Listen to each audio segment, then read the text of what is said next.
शुरू करो, डालो बुनियाद, घर महल नजर आएगा। वंडर लाइए, वंडर अपनाइए, फर्क नजर आएगा। वंडर सीमेंट, फर्क नजर आएगा। नमस्कार, आप देखना शुरू कर चुके हैं सबकी खबर। मैं हूं रिजवान अहमद सिद्दीकी। देश में गृह युद्ध हो रहा है, गृह युद्ध के हालात हैं और इसके लिए जिम्मेदार हैं सीजीआई। ये मैं नहीं कह रहा हूं, ये कह रहे हैं भारतीय जनता पार्टी के एक जिम्मेदार सांसद जिनका नाम निशिकांत। उसके बाद एक विवाद खड़ा हुआ, न्यायालय को लेकर उपराष्ट्रपति ने भी कुछ कहा, उसके अलावा कानून मंत्री ने भी कुछ कहा और उसके बाद निशिकांत का ये जो बयान है, इससे एक विवाद खड़ा हो गया है और जो कानूनविद हैं उनमें बहुत आक्रोश है। और साथ ही देश में न्यायपालिका, कार्यपालिका और विधायिका की जो सीमाएं हैं उसको लेकर भी बहुत बहस हो रही है। इस विषय पर हम बात करेंगे। हमारे साथ वरिष्ठ पत्रकार हैं अजय बोकिल, उनसे चर्चा करेंगे। नमस्कार रिजवान भाई, दर्शकों को मेरा नमस्कार। ये जो मुद्दा पूरा उठा है बहुत संवेदनशील और गंभीर मामला है, क्योंकि यहाँ पर कोई राजनीतिक आरोप प्रत्यारोप की बात भर नहीं है, बल्कि संविधान की दो मूलभूत दो संस्थाएं जिनके आधार पर संविधान पूरा खड़ा होता है, उनके बीच टकराव की स्थिति पैदा की जा रही है, जो कि लोकतंत्र के हिसाब से सही नहीं है, ऐसा मैं मानता हूँ। भाजपा सांसद निशिकांत दुबे ने जो आरोप लगाए, संस्था पर आप सवाल उठा सकते हैं, कोर्ट के जजमेंट पर आप सवाल उठा सकते हैं, उसकी समीक्षा कर सकते हैं, लेकिन उन्होंने जिस तरह से सीजीआई पर अटैक किया है, भारत के प्रधान न्यायाधिपति पर अटैक किया है, वो मेरे ख्याल से सही नहीं है और लोकतंत्र की, पवित्र लोकतंत्र की भावना के हिसाब से भी सही नहीं है। कोर्ट के फैसलों पर आप टिक्का टिप्पणी कर सकते हैं और होती भी है, होना भी चाहिए, लेकिन व्यक्तिगत अटैक करना बात अलग है। और मेरे ख्याल से इसीलिए बीजेपी ने जो है वो उसके अपने बयान को अलग कर लिया है, क्योंकि इसके जो खतरे हैं और जो इसके होने वाले भविष्य वाले परिणाम हैं, उसका एहसास बीजेपी के जिम्मेदार लोगों को निश्चित रूप से होगा। मैं नहीं कहता कि सब लोग इससे सहमत होंगे या नहीं होंगे, लेकिन फिर भी जो जिम्मेदार लोग हैं, जो इस बात की गंभीरता को समझते हैं, उन लोगों ने इससे अपने को अलग कर लिया है और ये अच्छी बात है। अब रहा सवाल इसका कि निशिकांत दुबे ने जो कहा वो क्यों कहा, क्या किसी रणनीति के तहत ये बात कही गई थी या खुद होकर के उन्होंने अपना कोई व्यक्तिगत आक्रोश निकाला है? इसको लेकर के कोई सीधे सीधे बात करना तो मुश्किल है, सच्चाई बाद में सामने आएगी। लेकिन चूंकि बीजेपी ने उनके बयान से खुद को अलग कर लिया है, लेकिन उन पर कोई कार्रवाई भी नहीं की है।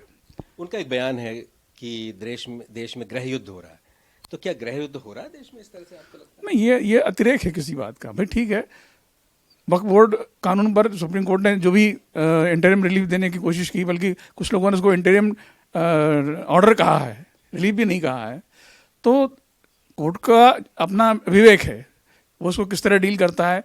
बहुत से मामलों में कोर्ट ने जो मोदी सरकार के पक्ष में फैसले दिए हैं, तो क्या उनमें भी सवाल उठेंगे? तो कोर्ट का निर्णय अंतिम होता है और सुप्रीम कोर्ट का निर्णय तो अंतिम होता ही, सवाल ही नहीं पैदा होता है।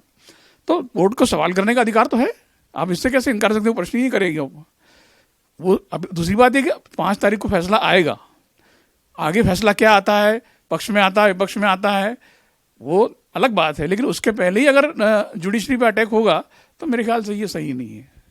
इससे सबसे पहले विधि मंत्री ने जिस तरह से बयान दिया, उसके बाद फिर उपराष्ट्रपति ने जैसे बयान दिया, फिर निशिकांत ने बयान दिया, तो क्या इसमें कोई क्रोनोलॉजी भी आप देखते हैं एक आपस में जुड़ा हुआ है? निश्चित रूप से इसमें एक जो बेसिक बात ये दिख रही है, हम बहुत व्यक्तिगत आरोप प्रत्यारोप पर न जाएं, कि आखिर लोकतंत्र में सर्वोच्चता किसकी है, सुप्रीमेसी ऑफ द इंस्टीट्यूशन। ये सवाल उठ रहा है कि भाई संविधान में के 3 अंग हैं, न्यायपालिका, विधायिका और कार्यपालिका। विधायिका का काम कानून बनाना है, न्यायपालिका काम कानूनों की समीक्षा करने का अधिकार होना है, उसकी व्याख्या करना है और कानून के हिसाब से न्याय करना है, और कार्यपालिका काम इन दोनों के आदेशों का पालन करना है। अब सवाल ये है कि इसके पहले भी जो तमिलनाडु के राज्यपाल और डीएमके सरकार के बारे में जो धनखड़ साहब ने, जो उपराष्ट्रपति जी ने टिप्पणी की थी, वो भी, ये उनका व्यक्तिगत आक्रोश हो सकता है, लेकिन राज्यपाल को लेकर के जो विधेयकों को लेकर राज्यपाल रोकते हैं, जिसको सुप्रीम कोर्ट ने पॉकेट वीटो कहा, कि भाई आखिर कोई समय सीमा तो तय होगी ना। अगर संविधान में कोई समय सीमा का कोई उल्लेख नहीं है निश्चित रूप से, तो इसका अर्थ ये भी नहीं है कि वो अनंतकाल तक है। भाई अगर इस हिसाब से तो कोई राज्यपाल कोई विधेयक 5 साल तक नहीं दस्तखत कर सकता या उसको राष्ट्रपति पास नहीं भेजेगा, तो क्या इस पर आक्रोश नहीं होगा क्या? और आज अगर यूं देखा जाए तो वहां तमिलनाडु में डीएमके की सरकार और राज्यपाल जो है केंद्र सरकार का भेजा हुआ है, जो मोदी सरकार ने भेजा है। अगर ये स्थिति उल्टी होती तो आज बीजेपी शासित राज्य में और केंद्र में दूसरी सरकार होती, और ऐसा कुछ मामले पहले हुए भी हैं। दिग्विजय सिंह के समय भी खटपट राज्यपाल उनके बीच उस जमाने में जो अटल जी की सरकार आने के बाद हुई थी, डॉक्टर भाई महावीर और दिग्विजय सिंह सरकार की भी टकराहट हुई थी, लेकिन मामला इस हद तक नहीं गया था और दोनों ने एक दूसरे की संस्था का सम्मान किया था। तो सवाल ये कि अगर मर्यादाओं का तो पालन हम करना पड़ेगा ना, चाहे वो भी हो। दूसरी बात है कि ये जो साबित करने की कोशिश की जा रही है कि विधायिका जो है वो न्यायपालिका से ऊपर है, विधायिका कार्यपालिका से भी ऊपर है, तो क्या संविधान में ऐसा कोई स्पष्ट रूप से लिखा गया कि कौन किसके ऊपर है? ये कोई ऑफिशियल हायरार्की जैसा मामला नहीं है कि वो बड़े साहब हैं या छोटे साहब हैं, या ये सुप्रीम कोर्ट है वो लोअर कोर्ट है। देखिए, सुप्रीम कोर्ट को सरकार संविधान ने जो अधिकार दिया हुआ है वो तो न्याय की व्याख्या, और कुछ मामलों में सुप्रीम कोर्ट का आदेश भी कानून हो सकता है कुछ मामलों में।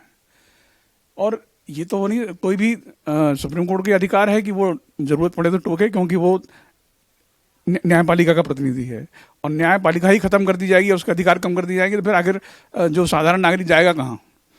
अगर नेताओं के भरोसे अगर देश चलना है तो ये तो हो नहीं सकता ना, भीड़ तंत्र हो जाएगा। भीड़ तंत्र हो जाएगा वो। तो ये बेसिकली एक दूसरे के चेक एंड बैलेंस वाली व्यवस्था है कि तीनों संस्थाएं एक दूसरे को का सम्मान भी करें और एक दूसरे को नियंत्रित भी करें, लेकिन एक दूसरे को निर्देशित करने का अधिकार नहीं है। नियंत्रित करना अलग बात है, निर्देशित करना अलग बात है। तो अपनी सीमाओं को समझते हुए, अपनी मर्यादाओं को जानते हुए और अपनी सत्ता को पहचानते हुए, और उनकी प्रतिबद्धता है सबसे पहले संविधान के प्रति होगी, न कि किसी एक संस्था के प्रति होगी। संविधान के प्रति अगर वो ईमानदार हैं तो फिर कोई दिक्कत नहीं है। अगर उसमें जो है अगर कोई छोटी मोटी मर्यादा का उल्लंघन भी करता है लेकिन संविधान के हित में करता है, राष्ट्र के हित में करता है, तो फिर कोई उसको गलत नहीं कहा जा सकता। जेपी नड्डा ने जैसे ही इस बयान से किनारा किया, उन्होंने कहा हमारा इस बयान से लेना देना नहीं है, ये उनकी व्यक्तिगत राय है। क्या इतना ही पर्याप्त था? इससे चीजें डैमेज कंट्रोल हो सकता है, या देश में एक अजीब तरह का माहौल हो गया है, न्यायिक अराजकता जैसा कुछ वातावरण पैदा करने की कोशिश? देखिए, नड्डा जी ने जो कहा वो तो स्वाभाविक रूप से एक जिम्मेदार जो राष्ट्रीय पार्टी है उसके अध्यक्ष को कहना चाहिए था, क्योंकि इस तरह के जो सीजीआई पे सीधा अटैक हुआ है। देखिए, धनखड़ जी और निशिकांत दुबे के बयान में बुनियादी तौर पे अंतर है। धनखड़ जी ने जो कहा था वो राष्ट्रपति, वो ये कहा था कि भाई न्यायपालिका को राष्ट्रपति का आदेश देने का अधिकार है क्या, क्योंकि न्यायपालिका की नियुक्ति राष्ट्रपति करते हैं। लेकिन यहाँ तो उन्होंने सीधे सीधे सीजीआई की नियत पर ही सवाल उठा दिया है। तो ये इसको लेकर के तो पूरे न्याय जगत में या बड़े जुडिशरी में बड़ी नाराजगी है। नियत तक ही सीमित नहीं है, उसने बहुत आगे जाकर गृह युद्ध जैसा गंभीर आरोप भी लगा दिया है। मतलब वही है ना कि सवाल ये है कि अगर आप गृह युद्ध जैसा भड़काने का आरोप, गंभीर आरोप अगर सीजीआई पे लगा रहे हैं, तो उन्होंने ऐसा तो कुछ भी नहीं कहा जिससे गृह युद्ध भड़के। उन्होंने गृह युद्ध कोई भड़का? गृह युद्ध भड़ने के तो दूसरे कारण भी हो सकते हैं बहुत सारे। वो ये देश तो उन परिस्थितियों से गुजर चुका है ऐसा कि जब, लेकिन उसके बाद भी देश ने संयम रखा ना। छोट मोट घटनाएं हुई, कुछ शहरों में दंगे हुए, या वो अलग छोड़ दो, लेकिन सारा देश सुलग उठा हो ऐसा तो नहीं हुआ कभी। ये जेपी नड्डा का जो बयान है ये पर्याप्त है, या कोई कार्रवाई भी इस तरह के उसमें मौके पर होनी चाहिए थी? नहीं, मेरा ख्याल ये है कि भारतीय जनता पार्टी को इस मामले में और आगे जाकर के कार्रवाई करनी चाहिए, जवाब तलब करना चाहिए। अभी लेकिन सवाल ये कि अभी इसमें सीजीआई ने ये सुप्रीम कोर्ट ने कह दिया है कि आप इसमें जो है वो कंटेम्प्ट ऑफ कोर्ट लगा सकते हो, वकीलों से कहा है, हम इसमें आड़े नहीं आएंगे। तो इसका मतलब ये अगर कंटेम्प्ट ऑफ कोर्ट लगेगी तो फिर उस कोर्ट ही फैसला करेगा क्या करना है निशिकांत दुबे का। और जो आपकी पुराने आईपीसी की धारा 499 और 500 जो है, नए केस में कौन सी मुझे नहीं पता, उसके तहत तो वो अगर ये आरोप सिद्ध होता है तो उनको तो 2 साल की जेल हो सकती है, जुर्माना हो सकता है। तो आपको क्या लग रहा है, निशिकांत अब किसी मुसीबत में फंसने वाले हैं और ये टकराहट की नया अध्याय शुरू होने वाला है, या भारतीय जनता पार्टी इसमें डैमेज कंट्रोल करेगी? देखिए, अब जो मामला चूंकि कोर्ट में चला गया तो भारतीय जनता पार्टी के पास ज़्यादा कुछ करने को रह नहीं गया। अब ज़्यादा ये हो सकता है कि वो उनसे कारण बताओ नोटिस दें, जवाब तलब करें कि आपने ऐसा क्यों कहा वगैरह। लेकिन जब कोर्ट में मामला चला गया तो जो निशिकांत दुबे को कोर्ट में सिद्ध करना पड़ेगा कि उन्होंने जो गृह युद्ध का बयान दिया था उसका आधार क्या है। अगर वो केवल उन्होंने आशंका के आधार पर बयान दिया, दूसरा तो कोई मतलब नहीं है, या फिर वो खुद ही कुछ चीज़ को प्रोवोक करना चाहते थे, ये उनको सिद्ध करना पड़ेगा। और वो सिद्ध नहीं कर पाए तो उनको सजा का सामना करना पड़ेगा, या फिर बिना शर्त माफी मांगनी पड़ेगी। 2 ही रास्ते बचते हैं उसके बाद तो। ये जिस तरह का वातावरण है, अगर पक्ष में न्यायालय कोई फैसला करता है तो बहुत अच्छा है, अगर पक्ष में नहीं करता है तो बहुत ही निम्न स्तर पर जाकर न्यायालय के बारे में जो टिप्पणियां होने लगी हैं, और खासतौर से सोशल मीडिया का युग है, तो जिसको जो मौका आता है, कभी कुछ एक्स पे ट्रेंड करने लगता है, कभी कुछ होने लगता है, फिर ये कि इसमें आपने क्यों ऐसा नहीं किया, उसमें ऐसा नहीं किया, इस तरह की जो समीक्षाएं हो रही हैं और ये बहुत अति तक हो रही हैं। और खासतौर से जेपी नड्डा ने भी जब किनारा किया तो लोगों ने उनको भी ट्रोल कर दिया। तो ये जो एक माहौल बन रहा है, इसमें भी कहीं एक लक्ष्मण रेखा, कोई मर्यादा होनी चाहिए। नहीं, मैं तो देख रहा था कि नड्डा जी ने कहा कि अमित शाह ने भी शायद उसमें कुछ कहा है कि भाई ये हम सहमत नहीं है और ये गलत है।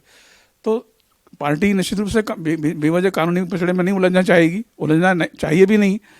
लेकिन अब सवाल ये है कि जो सोशल मीडिया की अलग कोर्ट चलती है आजकल, पैरेलल कोर्ट जिसको कह सकते हैं आप, जो एक अनाधिकृत न्यायालय है जिसके अंदर फैसला जो है मुकदमा चलने के पहले ही हो जाता है।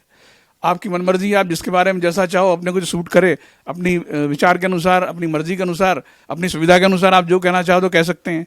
तो वो तो अलग बात है। लेकिन सवाल है कि कोर्ट के अंदर तो बात तर्कों के आधार पर होगी, तथ्यों के आधार पर होगी। ऐसा तो हो नहीं सकता कि अगर, लेकिन निशिकांत दुबे को ये साबित करना बहुत महंगा पड़ सकता है कि अगर उन्होंने गृहयुद्ध जैसा गंभीर आरोप सीबीआई पर क्यों लगाया है, उसका आधार क्या है उनके पास, कोई प्रमाण है उनके पास ऐसा? केवल न्यायालय में किए जाने सवाल कोर्ट द्वारा या किसी मामले की तारीख आगे बढ़ा देना, या तो ये तो कोर्ट का विवेक है, ये तो तय कर सकती होगी वो। आपके हिसाब से कोर्ट थोड़ी चलेगी कोई। धन्यवाद अजय जी, बहुत गंभीर मामले में आपसे चर्चा हुई। तो एक भारतीय जनता पार्टी के सांसद, उसके अलावा एक सांसद और हैं, उन्होंने भी कहा, उपराज्यपाल ने कहा और देश के कानून मंत्री ने भी कहा, और ये जो कहना है इसको लेकर बहुत तरह की चर्चाएं हैं। एक पूरे वर्ग में इस बात को लेकर आक्रोश है, जो न्यायविद हैं उनके मन में भी इसको लेकर नाराजगी है और वो चाहते हैं कि उस पर कार्रवाई हो। क्या लोकतंत्र में इस तरह की टकराहट कोई नई समस्या खड़ी करती है, या लोकतंत्र के लिए ये उचित है?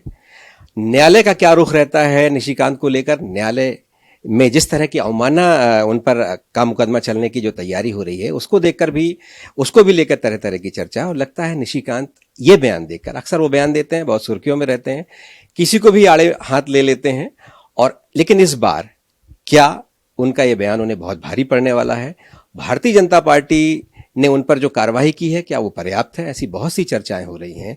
और साथ ही ये भी एक चर्चा है कि क्या देश में गृहयुद्ध की स्थिति है, इसलिए कि सत्ता पक्ष के एक जिम्मेदार सांसद ने ऐसा कहा है।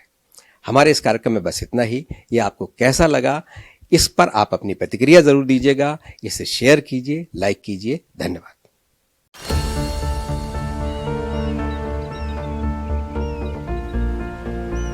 जो बनकर मेरा हमसफर आएगा, सिर्फ उसी को फर्क नजर आएगा। शुरू करो, डालो बुनियाद, घर महल नजर आएगा। वंडर लाइए, वंडर अपनाइए, फर्क नजर आएगा। वंडर सीमेंट, फर्क नजर आएगा।